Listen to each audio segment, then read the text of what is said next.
Perfect. Let's start all the timers that I have to be conscious of them. So welcome to today's session. By I hope your last retro was the worst you ever had. And hey, it's me. I'm Algirdas Milašius. You can reach me on LinkedIn. I've been dabbling with Agile for 3 to 4 years right now.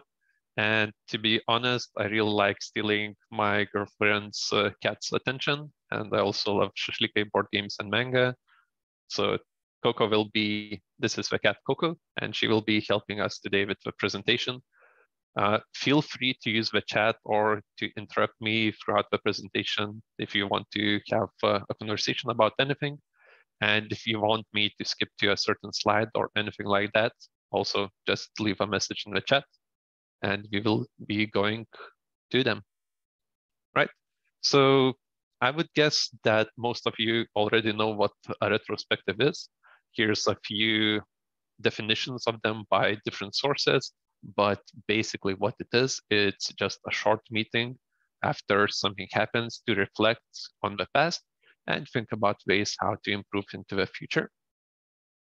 So what would be some different purposes to do a retro? So during May in Agile Daconas, also a promotion next year, there's Agile Daconas as well. There's already tickets in place, so go ahead and look at those if you're interested. So this year in May, we did a different kind of session. There was an open forum, and one of the topics that we did was, should retros happen, yay or nay? So we did a list of what are good positive reasons to do it and what are bad reasons to do retros, or what could happen badly in a retro that would make it not so good. So the positives were to give feedback, opportunities to learn, space to communicate and express oneself, team bonding, a checkpoint to reset and realign, and a place to rant or vent out your frustration if, for example, everything went wrong and there's nothing good that we're working on right now. So moving on, Coco helped me look into the formats that retros follow. And most teams that I have encountered follow the standard format, what went well, what didn't go well, and what to improve. So Inga, this is probably something similar to the Big House. And to be honest, there's definitely nothing wrong with this format. It's quick, it's easy, it's safe to do. It doesn't require any preparation to do. You can just start the retro whenever you want. Again, this is some of the not so positive reasons why teams stick to them. They might not know any better. They haven't done any kind of different format retros. They always stick to the same format that, hey, these are the questions, we just have to follow. And if you were in the last session, David explained a few good formats that he could use, and he has a lot of templates that you can share with your team and so on. Also, some teams sometimes believe that, hey, we're following this methodology or framework, and that's all that we're going to do. There's a checkbox. We did a retro. We answered all the questions. We got 1 or 2 actions that we're supposed to do next sprint or whenever we have time, and that's it. So as a short break, there's a lot of different tools on the internet that you could use for different kind of retros. There's Easy Retro, Retro, Azure DevOps offers its own plugin. One of my own personal favorites is Idea Boards. Basically, it doesn't require any login. You can just go there, set up a quick board, those 3 standard questions, and there you go. There's your retro format for the quick ones. For Miro, there's excellent resources for different kinds of presentations. I don't know how many of you joined Chris Stone for his session yesterday, I believe, about 50 Shades of Retrospectives. And there's links inside the presentation to his templates and to his subscriptions. And last session, we had Dave Westgarth. So he has a link in his link tree, and in his presentation, there were a lot of good resources to gather ideas as well. Personally, I have even tried OneNote as a place for retrospectives. It's capable. It's not perfect because it takes some time to align with if multiple people are typing. And one of the quick ones, if you just need some visualization or anything like that, even Teams have a plugin of the whiteboard, so it's fairly easy to do. So question is, when should you do a retro? If you're following some methodology, then if you're doing Scrum, it's part of the events that you do every sprint. If you're doing Kanban, you need to schedule it in. If you're doing projects, then I would recommend doing after each one. If you're following a ticketing system, maybe start monthly, look what you're going through, maybe do it more often, less often, longer sessions, and so on. If you're just dealing with crisis, I recommend the TDODAR method and then a post-mortem of how we reacted to it and so on.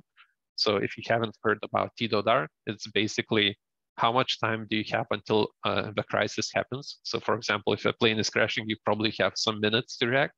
But if the test environment went down, you probably just have a couple of days. That's not going to impact anything, or a couple of hours that you're going to fix. Then you diagnose the problem. So if a server went down, what happened? Do we just need to reboot? That's listing out the options.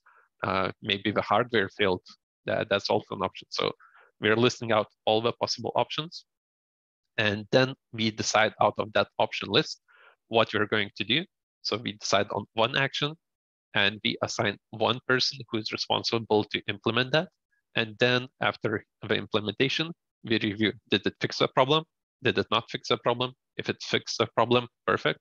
Let's review why it fixed the problem and how we can prevent it in the future. If it didn't fix the problem, okay, back to the option list. We already have that. Let's decide what we are going to try next, and then assign the person and again review. And after everything, let's do a post-mortem of, okay, why did this happen? Maybe somebody turned off the server for the weekend and so on. And if you're working on a project alone, I would still recommend doing retros. It might not be that what went well, what didn't go well, what to improve format. One of the formats that I have later in the slides is where do I stand? So for example, if you're looking at the project, okay, where do I stand right now in this project? And we're going to go into details on how do you do that format. So too long didn't read, schedule it in, do a retro, start once a month, look how it feels, and adapt and iterate throughout that. So because Cockle is looking fairly sad, because sometimes you just don't want to join the retro, let's try to bring the right energy and the mindset to how to get more engaged in the retro.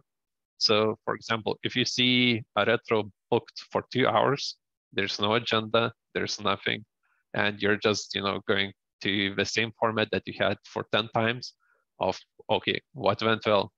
We released this feature. Okay, what didn't go well? We were delayed because we didn't think about a certain blocker.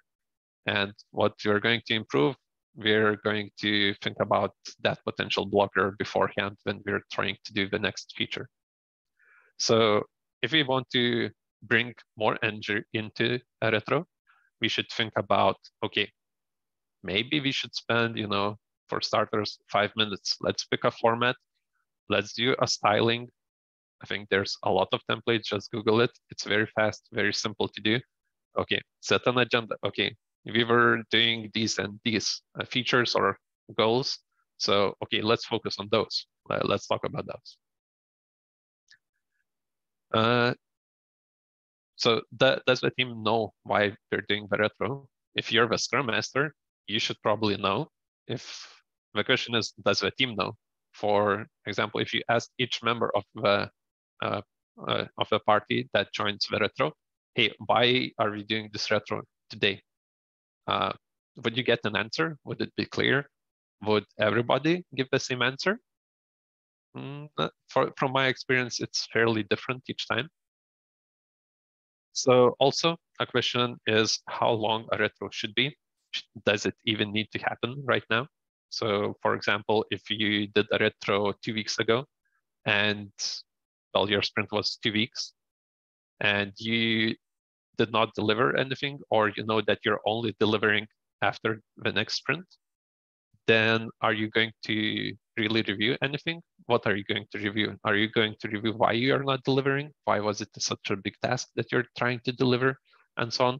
Maybe you should skip this one retro and do it after delivering the project. Maybe getting back 2 hours for the whole team will be worth it at this moment. But again, you should not skip all the retros. That's not what I'm saying. You should look at the value that it brings as a meeting. Right? And how to encourage others to be on the same page. This is something that you should do at the start of the meeting. So you need to make sure that you're in a safe environment. You're picking the right facilitator for what matters. So if we're talking about an end of a project, maybe somebody who was the MVP of that project could start that conversation that, hey, this went really well. I want to escalate this. I want to thank the team that we did it. Maybe the person who likes to talk, or maybe has a theme that they want to do. Also, moderating is part of the facilitating the event. This is very important because one of the key things that we discussed back in May was what happens if a retro becomes a meeting out for 2 people when there's 10 people in the room. You're literally wasting time. So is it really worth just listening to a conversation between 2 people for an hour? Yes, they might have some good points. They might be discussing what you're thinking. But again, if nobody else is participating in the discussion, maybe you should look at a different kind of retro format, and there's plenty to do so. And also, one of the things that I have tried with different teams is setting expectations. Okay, so how do we look at the retro? Okay, this is a meeting that we're gonna do. We're gonna have some formats, some activities, and then we're gonna get some output. Okay, but what would a good output be of this retro? What's a bad output? What's the worst that could happen if we did a retro right now? We got no actions. Okay, is it really the worst outcome that we got out of the retro? Maybe that's something worth considering. Maybe that's worth exploring. Maybe talk with the team. Maybe, skipping the retro isn't the worst outcome that you could do right now. Also, one thing that I found fairly useful, if we are talking a group of around 10 people inside the retro, somebody should be assigned as a note taker, because there's probably going to be like a few actions that you want to agree on. And it becomes so much simpler if somebody is taking notes on what we're offering as ideas, as proposals, and so on.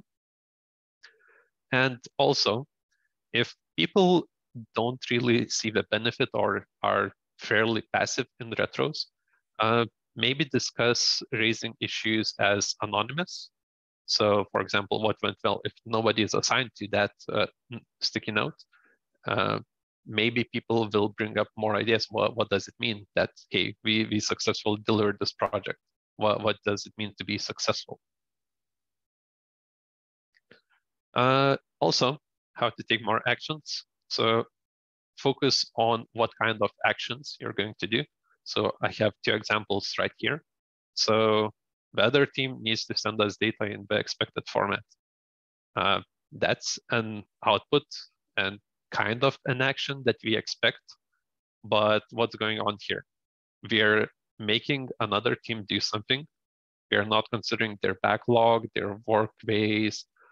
We're not thinking about, will they agree to this? Is there any option that they say no to this? Is it something that they can even do and change? So a better action would be to look at what you can do right now. It's to organize a session with the other team and talk about cooperating and improving data handovers. So you're not saying that our only output is making somebody else do something. You're saying that, hey, let's start talking about this. Our goal is to start the conversation and see what are the reasons for this and what can we do by ourselves And obviously, if you're having a conversation, it's a two-way street. If there's nothing that they can do on their end, maybe we can do something on our end. Maybe we can automate something. Maybe we can adjust something. So that's also something that we should look at. And also, then we're talking about ideas. Planning, talking about them, usually doesn't take that much of an investment. But when implementing, it starts to take time. It starts to take time. We should think about the time investment, the frustrations it's going to raise, and what's the return. If it's just going to, I don't know, annoy 5 other teams that we're changing our ways of working, and we expect all of them to adapt to it, and it's not really saving us any more extra time, maybe it's not worth the return for this activity. We should think about what value it's going to bring to us, to the company, to the other teams. Because when you look at it, the overall time you're going to save for somebody when you improve a process is not only limited to, it's not limited to your team, it's limited to the whole company or even to the clients at the end. Also, it's very important to set the owners of action. So if you can't assign one owner to it, I recommend using the RACI model. So it's responsible, accountable, consulted, and informed. Try to look who's going to have to be responsible for the implementation. Maybe it's your team, maybe it's specifically you, but maybe your manager is the accountable person for this. And the last thing to take more actions is to add it to your sprint. If you're not adding it to the board, well, why? Challenge it. Look at it. Why is your internal initiative lower priority than something else? Right, and I'm conscious of the time because I don't think we have too much left, right, Inga? You still have 9 minutes. Okay, sorry, four. So fast forward. Retros can have structures. There's 5 elements. It's set the stage, gather the data, generate insight, decide what to do. That sometimes takes a lot of effort, and closing the retro. You can read here an example of how a retro could look like. And the question that I sometimes get, is there an optimal size for this? No, not really. And this was Coco's expression when she realized that. So different kind of retros. And if somebody in the chat could request, maybe if they were looking at the slides or anything,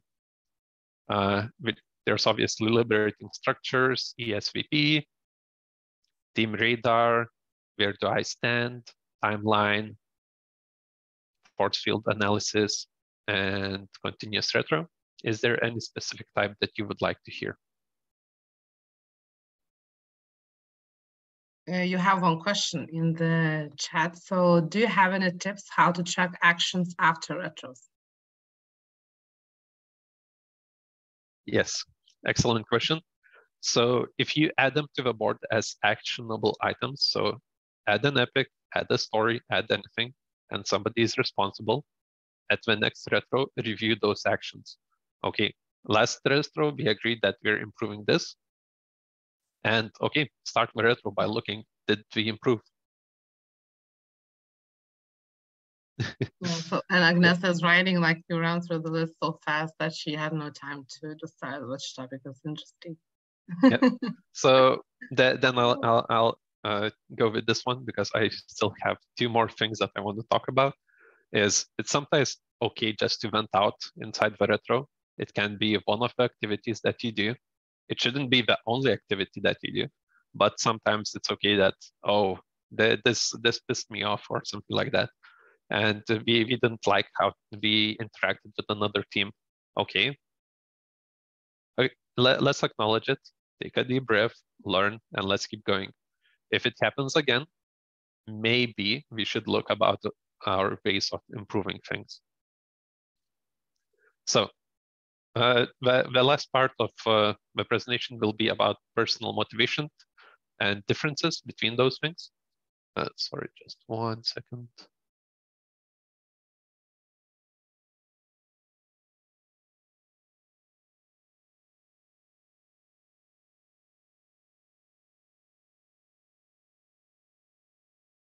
right?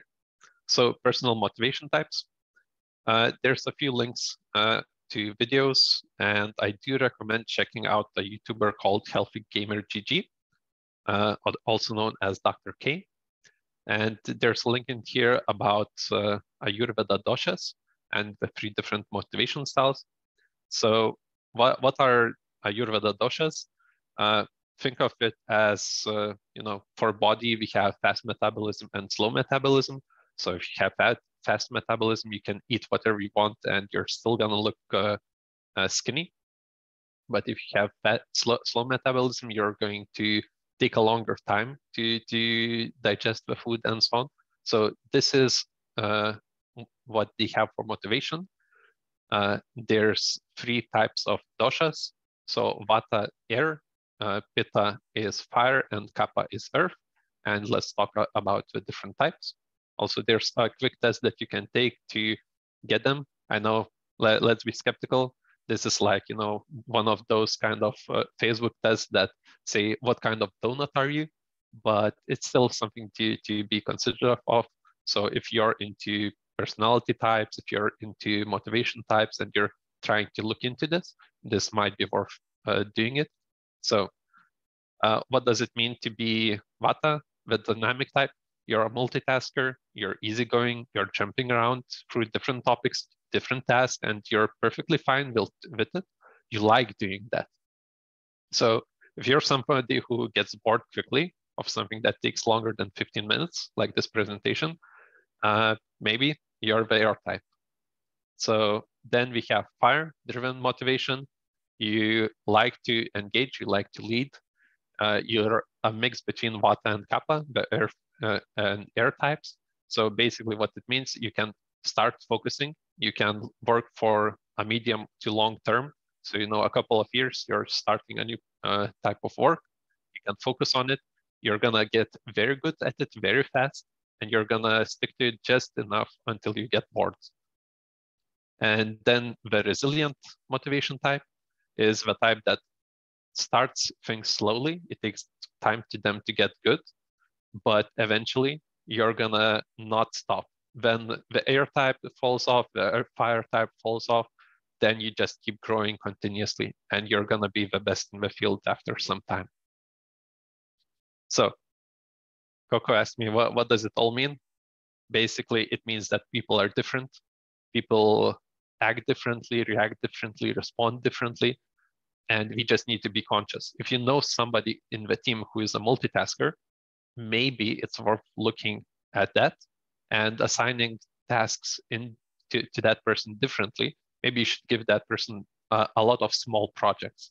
If you know somebody who is the resilient type, maybe you should give him one technology and let him be the best he can at that field. And also, you aren't really tied to a motivation type. You can, depending on the activities, situations, and everything, change. And as we saw for my example, I'm between 2 types.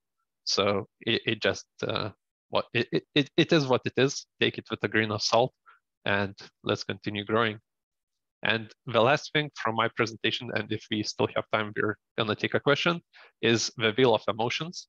This is something that I found, I think last year, that it's an awesome tool that lets you express how exactly you're feeling right now. So for example, if I say I'm feeling happy, what does that mean? Let's see, I feel powerful right now because I felt very creative throughout this presentation because this presentation is over 30 minutes or around 1 hour if done properly. And I had to squeeze into 20 minutes. And I also hope that you feel happy because this was an interesting presentation and I left you curious with all of these things. And I do recommend using this kind of emotion wheel when talking about how you felt about a certain team, about a certain project and so on, because it gives a lot of insight. Algirdas, do you have 30 seconds to answer? Yes, thank you. Thank you for listening. This is Coco, the technical engineer, and let me answer one question if you have any. By the way, Dave is asking you, like, what is your dosha type, and do you see this change over time? I haven't been using them too long right now, but yeah, it depends on the project. Sometimes it requires you to multitask, and there are different situations and different times where you need to adapt. Maybe that's not the type that you're always, but sometimes you need to adapt to a certain type and multitask, or focus on one thing and get the project running into the best quality you can get. Dave, what about you? I sort of agree. Sort of changes day to day. I'm an erratic person, I think. What are you doing there? Okay, so terrible nice to have some difficulties. Okay, we are just in time. So thank you, Algirdas, so much. The Menti link is posted to the chat, so please everybody leave feedback. I think I mentioned this already a few times. Right. And okay, so that's another question. Yeah, so thank you, Algirdas. Hope really to see you next time for a longer talk, because that's you have so many topics. I saw liberating structures, and I missed the Michael Neer's name in the list to check. Yes. For this one, he was a speaker last year at Agile Tour. So thank you, everybody.